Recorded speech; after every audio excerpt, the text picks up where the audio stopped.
হে ভগবান, আমার লখাই সকাল 10টার সময় স্কুলে গেছে।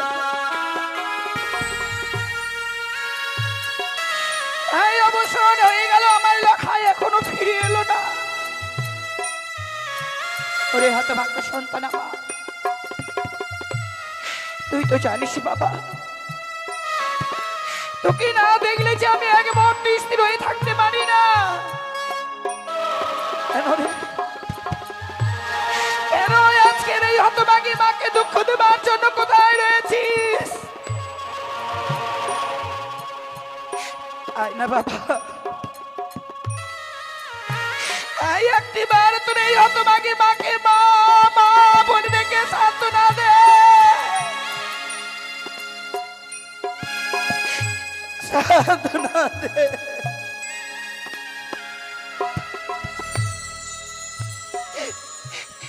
ওরে ওরে, আরে কতক্ষণ চালু দিকে লখাই আরে না। ওই রানীমার কান্নার সুর যেন আমার গন্নে ভেসে আসে। জানি না রানীমার কি হয়েছে। এই মুহূর্তে আমি যাই না কেন, এই মুহূর্তে যাই রানীমার কণ্ঠের সুর আমার রানীমা, রানীমা, রানীমা, বাবু এমন কি হয়েছে রানীমা? কেঁদে কেঁদে যেন ভেঙে পড়ছো। কি হয়েছে রানীমা? ওগো কাকা বাবু, রানীমা, আজকের দিনে মনে হয় আমার বুকের মানিককে আমি হারিয়ে দিলাম গো। একই কথা, আমার দাদু ভাই, আমার বুকের মানিককে আমি হারিয়ে দিলাম। রানীমা, আমার দাদু ভাইকে আমি সকাল 10টার সময় পাঠশালায় ভর্তি করে এসেছি। হয়তো আমার দাদু ভাই, রানীমা, আমার দাদু ভাই এমন কি হয়েছে? আমার দাদু ভাই কি এখনো বাড়ি ফেরেনি? আপনি আপনার দাদু ভাইয়ের কোনো খেয়াল রাখে না? সত্য রাজগিরের খাওয়াবে সব কিছু যেন কেমন ভুলে গেছেন না? সত্যই বলছো রানীমা? যে সন্তানকে এক মুহূর্ত আমার চোখের আড়াল হতে দেই না, সারাটা দিন চলে গেল, আমার লখাই এখনো ফিরে এলো না। কি বলছো? আরে নীরব হয়ে রয়েছেন আপনারা সেই রাজগিরে। আমার সন্তানকে ফিরিয়ে দিন। না, এই হতে পারে না রানীমা, এই হতে পারে না। আমার দাদু ভাই এখনো পর্যন্ত বাড়ি ফেরেনি। কোথায় গিয়েছে দাদু ভাই আমার? এক বিন্দু চোখের আড়াল হইতে দেন না। আজ আমার দাদু ভাই দিনমান চলে গিয়েছে, আজ অব্দি এই পর্যন্ত আমার দাদু ভাই ফিরে আসেনি। না না, আমি জানি আপনার কত দুঃখ বেদনা। ওই 6টি পুত্র হারাবার পরে যেন শ্মশানে পরিণত হয়েছিল আমার এই চম্পকনগরের ভুবন। পেয়েছিলাম আমরা এক দাদু ভাই আমার, শ্রীমান দুর্লভ লক্ষ্মীন্দর। তাকে নিয়ে কত স্বপ্ন, কত আশা। আজ আমার দাদু ভাই এই পর্যন্ত আপনার সঙ্গে দেখা হয়নি। ওগো কাকা বাবু, রানীমা, আর এমনি ভাবে আপনি বিলম্ব করবেন না গো। বেশ, যেখান থেকে হোক না কেন আমার প্রাণ থেকে লখাই একটিবারের জন্য আমাকে ফিরিয়ে এনে দিন। লখাইকে না পেলে যে আমি প্রাণে বাঁচব না। সত্যই বলছি, সত্যই বলছে। আমি আর বিলম্ব করব না। এই মুহূর্তে তন্ন তন্ন করে গিয়ে আমার দাদু ভাইকে যেখান থেকে হোক না কেন আমি আপনার পক্ষে এনে দেব। আমি কথা দিলাম, আমি কথা দিলাম।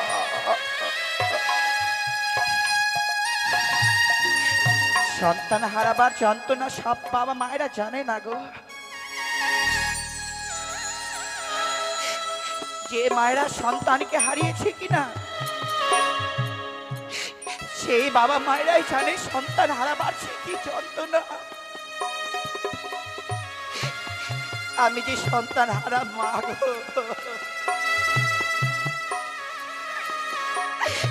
ভগবান করে বলবো গো ভগবান, এমনি ভাবে আজকের দিন থেকে কোনো মায়ের কোল শূন্য করে তুমি নিও না। তারা যে আমার মতন তারা সহ্য করতে পারবে না গো। আমার মতন যত কেউ সন্তান হারা না, সন্তান হারা না।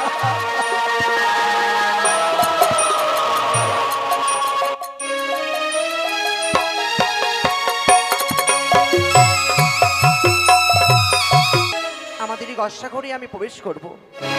যাব না আমি মায়ের কাছে ছুটি, যাব না আমার পিতার নিকটে, যাব না আমার দাদুর কাছে। আমি সুন্দরীকে পেতে গেলে যদি ওই গস্যা ঘরে প্রবেশ না করি, তাহলে আমি ওই সুন্দরীকে পাবো না।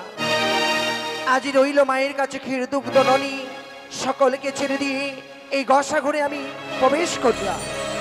দাদু ভাই, দাদু ভাই, দাদু ভাই, তুমি কোথায় আছো দাদু ভাই? দাদু ভাই, কি আমি ওই পাঠশালার পথ দিয়ে আমি বড় উচ্চাসুরে আমার দাদু ভাইকে ডেকে ডেকে আমি পাগল হয়ে গেছি। আমার দাদু ভাইকে কেউ দেখেছো? কেউ সাড়া দিচ্ছে না। জানি না আমার দাদু ভাই কোথায় রয়েছে। আমি যে রানীমাকে কথা দিয়েছি যেখান থেকে হোক না কেন আমি দাদু ভাইকে নিয়েছে আমি ওই রানীমার পক্ষে দেব। সে যে আশা আকাঙ্ক্ষা রয়েছে, মাটি ভরা দুধ রয়েছে তার কাছে পান করাবে বলে। না না, আর বিলম্ব করব না। কেউ দেখেছো আমার দাদু ভাইকে? ও দাদু ভাই, কেউ সাড়া দিচ্ছে না।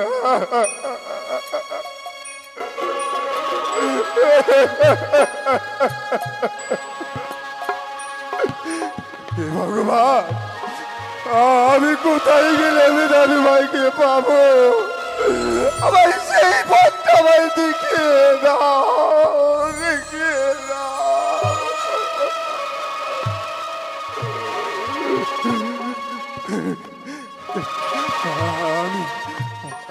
আমি যাই ওই গোসা মন্দিরের দিকে।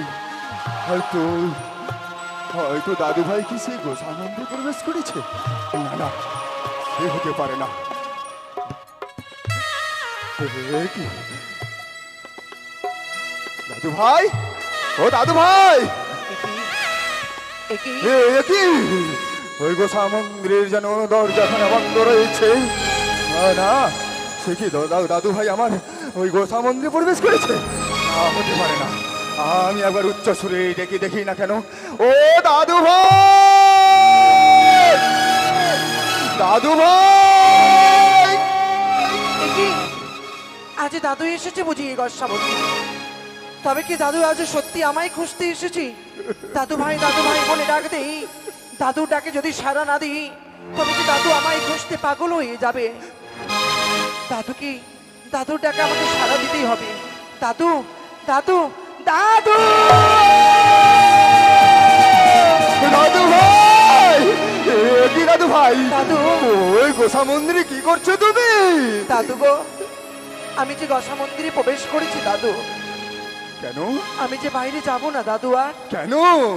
কেউ কোনো কটু কথা কি বলেছে তোমায়? না দাদু, আমার কয়েকটি কথা রয়েছে তোমার সাথে। কি কথা? তার পূর্বে তোমায় আমার হাতে হাত রেখে তিনি সত্যি অঙ্গীকার করতে হবে দাদু। এ কি কথা? আমি তোমার আশা আকাঙ্ক্ষা এই এত বড় হয়েছ, কোনোদিন আমি শূন্য ছাড়া, কোনোদিন আমি খালি হাতে দেওনি। আজ এমন কি দ্রব্য চাইছো আমার কাছে? দাদু। বলো দাদু ভাই, বলো বলো। তুমি আজ আমায় খুঁজতে খুঁজতে তুমি পাগল হয়ে গেছো, তাই না দাদু? হ্যাঁ হ্যাঁ দাদু ভাই, তুমি কাঁদছো কেন দাদু অমন করে? আমি যে তোর মায়ের ওই চোখের জলে বক্ষ যেন ভেসে চলে যায়। দাদু, হ্যাঁ দাদু ভাই। ও দাদু আরি কেঁদো না,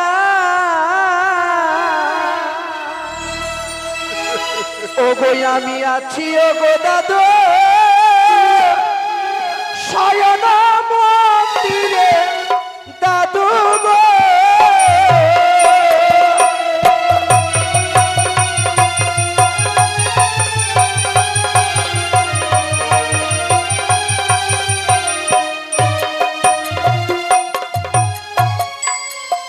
ও দাদু আরি কেঁদো না, ও গো আমি আছি, ও গো দাদু শয়ন মন্দিরে, দাদু গো।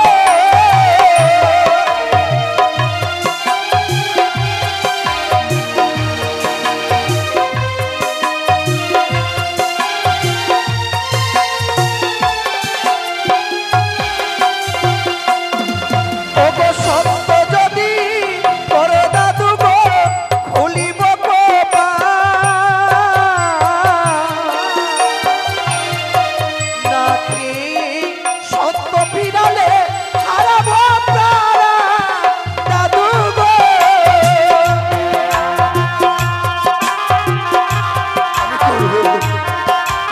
আমার দাদু ভাই সত্যি সত্য অঙ্গীকার করবো।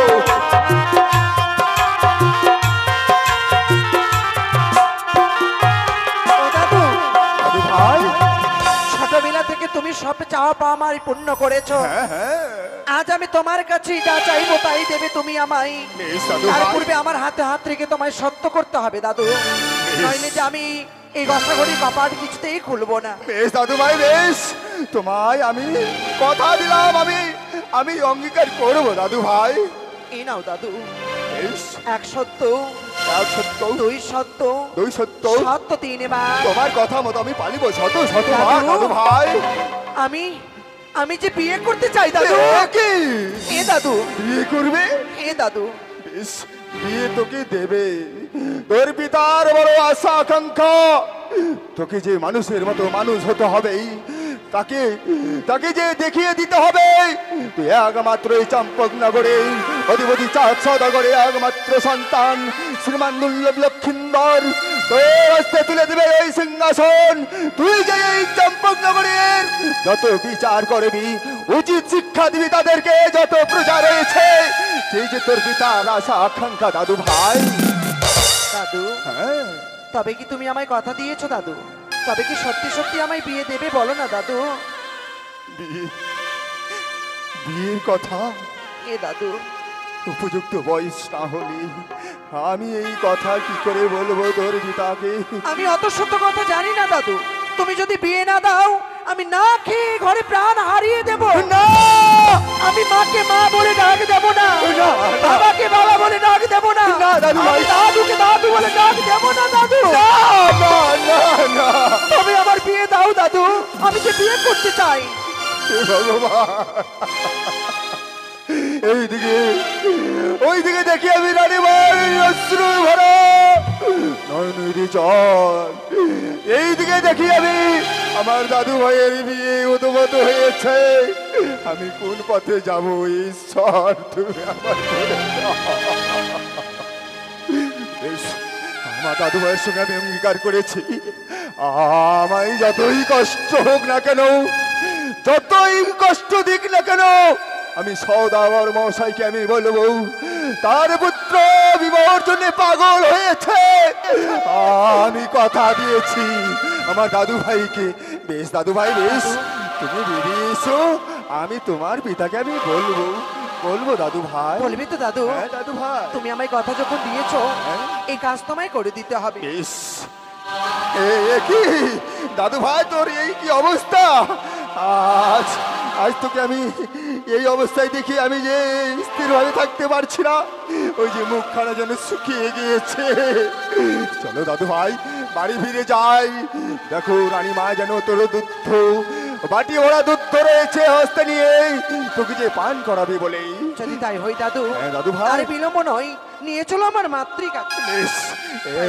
এসো দাদু ভাই এসো এসো। রানীমা আমি আসছি, রানীমা আমি আসছি। আজ আমার কি আনন্দ! প্রত্যেক লক্ষ্মীন্দর পাঠশালায় লেখাপড়া করছে, সে একদিন উচ্চ শিক্ষায় শিক্ষিত হবে। আমার ইয়া বর্তমানে রাজ সিংহাসনে বসে সে রাজ্য পরিচালনা করবে, আর তা দেখে গর্বে আমার বুকটা ভরে ভরে উঠবে। কিন্তু লক্ষ্মীন্দর কতদূর শিক্ষা অর্জন করেছে আমার জানা নেই। মন্ত্রী মহাশয় এলেই আমি সব ছেড়ে দেব। হবে না, হবে না সদাগর মশাই, হবে না। কি মন্ত্রী কাকা, আপনার ওই আশা আকাঙ্ক্ষা পূর্ণ হবে না। আমার আশা পূর্ণ হবে না? আপনি কি বলছেন? সত্যি আপনার যে আশা, একমাত্র শ্রীমান দুর্লভ লক্ষ্মীন্দরকে পেয়ে আপনি যে ফুল বাগানের মতো এই চম্পকনগরে প্রজাদেরকে সবাই হাসি মুখে দেখতে চেয়েছিলেন, তা পেয়েছেও। আজ আমার দাদু ভাই এমন কথা আমায় দিয়েছে, সে কথা লক্ষ্মীন্দর আপনার কিছু বলেছে? হয়তো লক্ষ্মীন্দর কটু ভাষা প্রয়োগ করেছে, চারজন আপনি নয়নের নির্বরিশন করছেন। মলিনী বদনে আমার সম্মুখে এসে দাঁড়িয়েছেন। বলুন মন্ত্রী কাকা, লক্ষ্মীন্দর এমন কি কটু ভাষা প্রয়োগ করেছে আমার কাছে খুলে বলো। সদাগর মশাই, আমি বলবো, আমার যতই দুঃখ বেদনা হোক না কেন আমি এই কথাটা বলবো। আমার দাদু ভাই জানো, আমার দাদু ভাই ওই সকাল 10টার সময় পাঠশালায় ভর্তি করেছিলাম। হ্যাঁ হ্যাঁ, পাঠশালায় গিয়েছে। তাই বাড়ি না ফিরে সে করেছে কি জানো, সে করেছে ওই গোসামন্দ্রে প্রবেশ।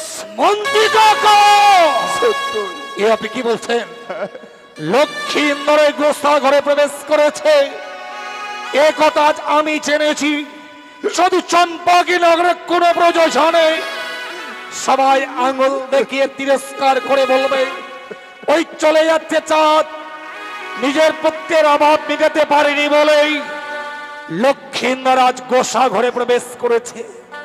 বলুন তো মন্ত্রী কাকা, লক্ষ্মীন্দরের এমন কি স্বভাব যে লক্ষ্মীন্দর এই গোসা ঘরে প্রবেশ করেছে? অভাব, অভাব রয়েছে। সে বিয়ে করবে না, বিয়ে করবে লেখাপড়া করবে না। সে যে বিয়ের জন্য পাগল হয়ে গিয়েছে, পাগল হয়ে গিয়েছে। লক্ষ্মীন্দর বিয়ে করবে?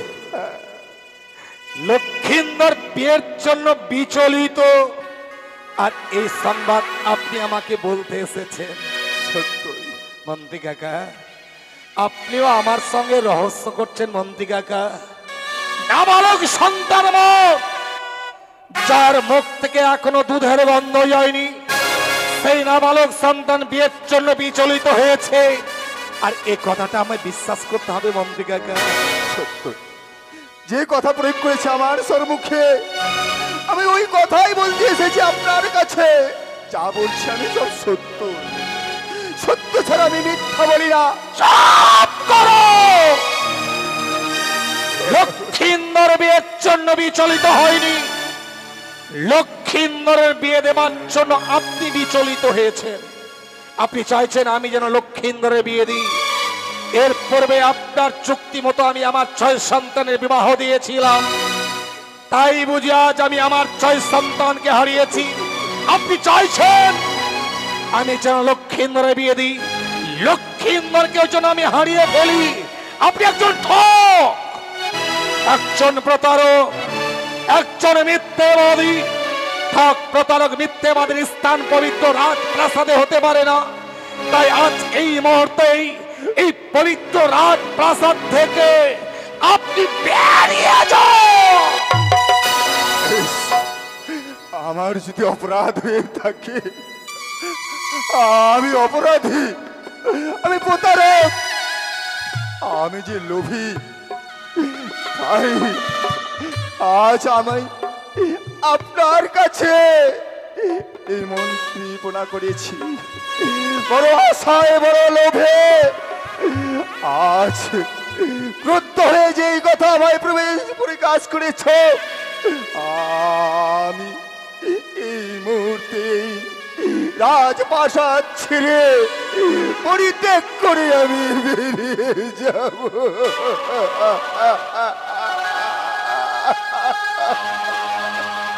দাঁড়ান দাঁড়ান মন্ত্রী কাকা, কি কত ভাষা প্রয়োগ করেছি বলে পবিত্র রাত প্রাসাদ পরিত্যাগ করে চলে যাচ্ছেন। যাবার পূর্বে একটি প্রশ্নের উত্তর দিয়ে জানতো মন্ত্রী কাকা। এমন কি প্রশ্ন রয়েছে? অবধি সন্তান মা বাবার বুকে লাথিও মারে, তাই বলে কি সন্তানকে ছুঁড়ে ফেলানো চায় মন্ত্রী কাকা? না, আপনি আমার পিতার আমল থেকে মন্ত্রিত্ব করে এসেছেন। আমার পিতার অবর্তমানে আপনাকে আমি আমার পিতৃ আসনে বসিয়েছি। অবুঝ সন্তান করিয়াছি মহাভুল। আপনি আমার পিতৃজ্ঞানে ক্ষমা করুন মন্ত্রী কাকা। না না সওদাগর মশাই, আমি ক্ষমা পাব নই। আজ আমি তোমায় ক্ষমা করে দিয়েছি, পূর্বেই আমি ক্ষমা করে দিয়েছি। আজ আমার দাদু ভাইয়ের ওই বিয়ের কথা কি করে ভুলানো যায়? যুক্তি। দাঁড়ান, লক্ষিন্দরের বিয়ের কথাটা শুনবার পর কেন আমি বিচলিত হয়েছিলাম আপনি জানেন? কেন? আপনি লক্ষিন্দরকে পাঠশালায় ভর্তি করেছিলেন। সত্য। লক্ষিন্দর প্রত্যহ পাঠশালায় যেত আসতো।